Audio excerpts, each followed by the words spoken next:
ने दिए। बोले जहाँ पर मदिरा बेची जाती हो वहाँ तुम रहो, जहाँ पर जुआ खेला जाता हो वहाँ तुम रहो, जहाँ पर परस्त्री संग होता हो वहाँ जाकर तुम रहो, जहाँ जीव की हिंसा होती हो वहाँ जाकर तुम रहो।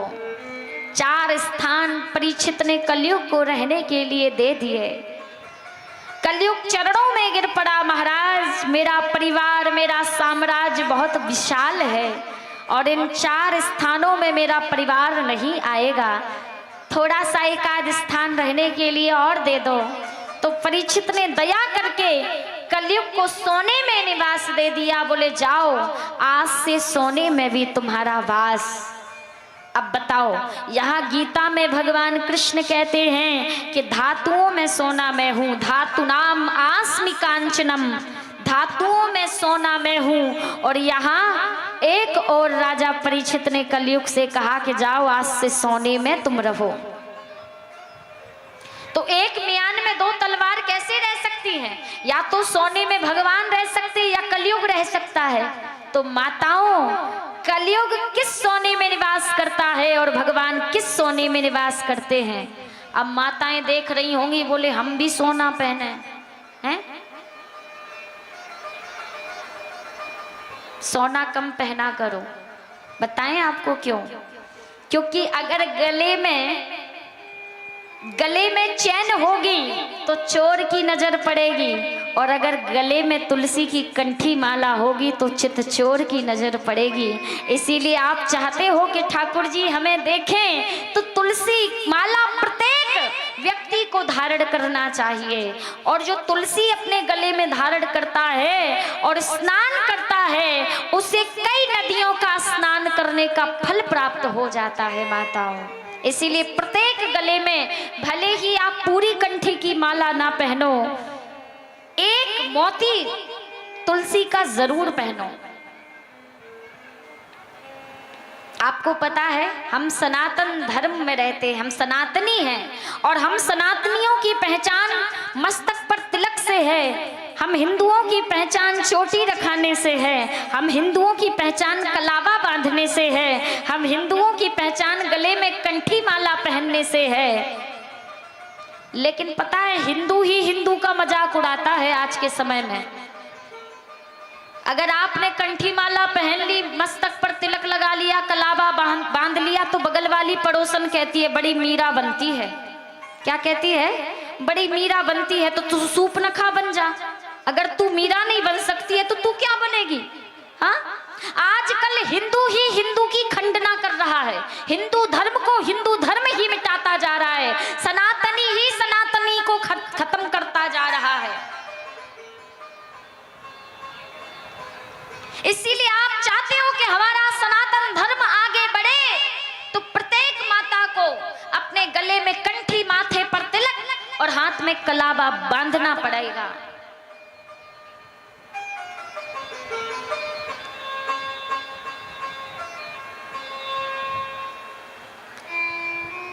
आज रहने के लिए सोने में भी कलयुग को वास दे दिया। तो माताओं, सोने में भगवान भी निवास करते हैं और सोने में कलयुग भी निवास करता है। लेकिन कैसे सोने में कलयुग निवास करता है? बोले अधर्म के कमाए हुए सोने में कलयुग निवास करता है और धर्म के कमाए हुए सोने में भगवान निवास करते हैं।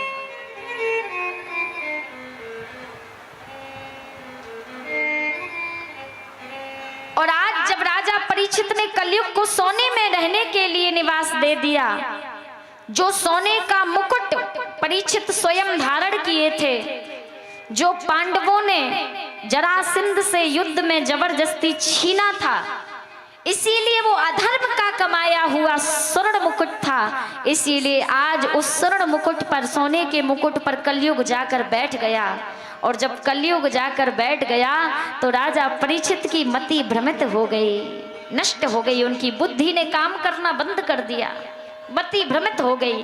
क्योंकि विनाश काले विपरीत बुद्धि, जब विनाश का समय निकट आता है तो बुद्धि भी विपरीत हो जाती है। जो राजा परीक्षित कभी शिकार खेलने नहीं जाते थे, आज जब कलयुग सर पर बैठ गया तो आज जंगल में शिकार खेलने के लिए पहुंच गए। और मध्य काल के समय, दोपहर के समय जब राजा परीक्षित को जोर से प्यास लगने लगी तो बगल में समीक ऋषि का एक आश्रम था। समीक ऋषि अपने आश्रम में ध्यान मग्न बैठे थे, ध्यान भगवान का भजन कर रहे थे। राजा परीक्षित ने जोर जोर से आवाज लगाई लेकिन कोई उत्तर नहीं आया। तो राजा परीक्षित को क्रोध आया और मरे हुए सर्प को बाण की नोक पर उठाया और समीक ऋषि के गले में डाल दिया। समीक ऋषि तो ध्यान मग्न बैठे थे, भगवान का भजन कर रहे थे, लेकिन जैसे ही कुछ बालकों ने देखकर समीक ऋषि के पुत्र श्रृंगी ऋषि को सूचना दे दी, मित्र तुम्हारे निष्कलंक निरपराध पिता के गले में किसी ने मरे हुए सर्प को डाल दिया। जैसे ही श्रृंगी ऋषि ने सुना, अत्यंत क्रोधित थे श्रृंगी ऋषि, उन्होंने अंजलि में जल लेकर अभिमंत्रित कर दिया। कहने लगे, जिसने भी मेरे निष्कलंक निरपराध पिता पर मरा हुआ सर्प डाला है, इति लंघित मर्यादम तक्षका सप्तमे हनि, आज से 7वें दिन तक्षक नाग के काटने से उसकी मृत्यु हो जाए, उसकी मृत्यु हो जाए। श्राप दे दिया।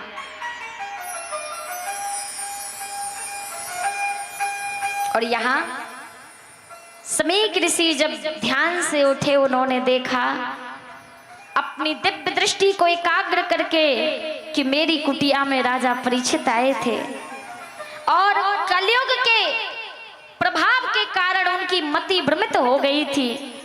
उन्होंने मेरे गले में मरा हुआ सर्प डाल दिया, लेकिन मेरे पुत्र श्रृंगी ने उन्हें बड़ा भयंकर श्राप दे दिया, 7वें दिन तक्षक के काटने से उनकी मृत्यु हो जाए। आज समीक ऋषि ने सोचा कि राजा परीक्षित को ये बात तो पता ही नहीं है कि आज से 7वें दिन उनकी मृत्यु होने वाली है। आज समीक ऋषि राजा परीक्षित के महल में पहुंचे और कहने लगे, राजन मुझे क्षमा कर दो, आप मेरी कुटिया में आए थे और मैं आपका स्वागत भी ना कर सका, मेरा बड़ा ही दुर्भाग्य रहा, इसीलिए मुझे क्षमा कर दो। लेकिन मेरे पुत्र श्रृंगी ने आपको एक बड़ा भयंकर श्राप दे डाला है कि आज से 7वें दिन आपकी तक्षक नाग के काटने से मृत्यु हो जाए। परीक्षित मुस्कुराने लगे। अच्छा माताओं बताओ, किसी को पता चल जाए कि हम 7 दिन में मरने वाले हैं तो आप हंसोगे कि रोओगे? रोओगे ना। खाना पीना सब छूट जाएगा और 7 दिन की जगह 2 दिन में ही विदा हो जाओगे टेंशन के कारण। लेकिन परीक्षित को जब पता चला कि 7 दिन में मैं मरने वाला हूं, मेरी मृत्यु होने वाली है, तो आज परीक्षित मुस्कुरा रहे हैं। क्यों? परीक्षित से समीक ऋषि ने कहा, राजन आप हंस रहे हैं, आप मरने वाले हैं 7 दिन में, आप हंस रहे हैं क्यों? परीक्षित ने कहा, हे भगवान, इस संसार में किसी को ये पता नहीं कि हमारा अंत समय कब और कहां आ जाए, किसी को ये पता नहीं कि कहां जिंदगी की आखिरी शाम हो जाए, लेकिन मुझे तो ये पता है कि 7 दिन में मैं मरने वाला हूं। अब 7 दिन में जब मुझे पता लग गया कि मैं मरने वाला हूं, अब 7 दिन में मैं अपनी मृत्यु को मंगलमय तो बना सकता हूं, अपना कल्याण तो कर सकता हूं। इस संसार में कोई अपनी मृत्यु को नहीं जानता कि कब आ जाए। घड़ी देखते हर घड़ी, पर घड़ी न जाने कोई, और घड़ी देख नहीं कह सके कौन घड़ी का हो ये, किसी को ये पता नहीं। समय बड़ा बलवान है।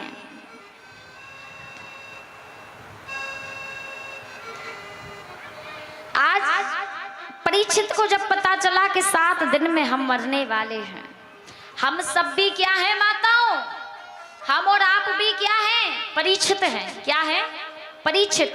क्योंकि हमें भी 7 दिन में ही मरना है, क्योंकि 7 दिन में ही व्यक्ति का जन्म होता है और 7 दिन में ही व्यक्ति की मृत्यु हो जाती है। हफ्ते में कितने दिन होते हैं, हफ्ते में कितने दिन होते हैं, 7। और 7 ही दिन में जन्म होता है और 7 ही दिन में मृत्यु होती है। इसीलिए प्रत्येक संसार का जीवात्मा परीक्षित है। क्या है, परीक्षित। और न जाने किस कौन से 7वें दिन तक्षक नाग आकर हमें डस ले।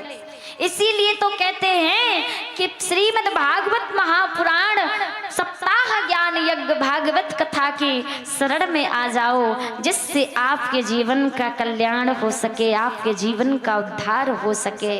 आज परीक्षित अपने जब पता चला कि 7 दिन में मैं मरने वाला हूँ, तो मृत्यु को मंगल बनाने के लिए अपने पुत्र जन्मेजय को राज सिंहासन पर बिठाल कर परीक्षित ने एक कौपीन धारण करके राजसी वस्त्रों का त्याग करके हरिद्वार में गंगा तट के निकट पहुंच गए। उसी हरिद्वार की पावन धरा पर श्री सुखदेव जी महाराज, श्री व्यास नंदन परमहंस वैराग के चक्र चूड़ामणि श्री सुखदेव भगवान का आगमन हो गया। बोली श्री सुखदेव भगवान की। और परीक्षित जी महाराज ने उनका पूजन किया। और यहाँ पर अब श्री सुखदेव जी द्वारा सृष्टि वर्णन की कथा आती है। मैं